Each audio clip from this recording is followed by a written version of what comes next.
هفتم مای در جریان یک مناقشه گروهی در شهر دمدید و ایالت مسکو یک نفر ناشناس 4 نفر را زخمی کرده از جای حادثه فرار کرده است.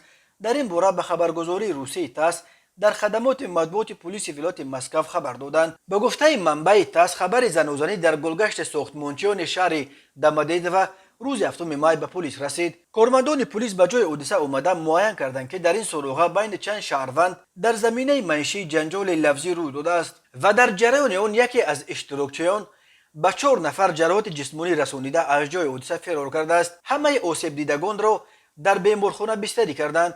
نقل کرده است امصوبت تاس. در پلیس ولایت مسکو همچنین گفتند که کارمندان پلیس نفر گمانبر را جستجو دارند و مسئله کشودن پرونده جنایتی در دست بررسی است. به گفته منبع تاس این مناقشه در دمدید و بنا به معلومات مقدماتی بین مهاجران صورت گرفته است. تفصیلات دیگری حادثه هنوز دسترس نیست. درباره از کدام کشور بودن مهاجرانی که در دمدید و زنوزنی کردند اطلاعی داده نشده است. شهر دمدید و از کناره‌های جنوبی مسکو تقریباً 20 کیلومتر دورتر جایگیر شده است.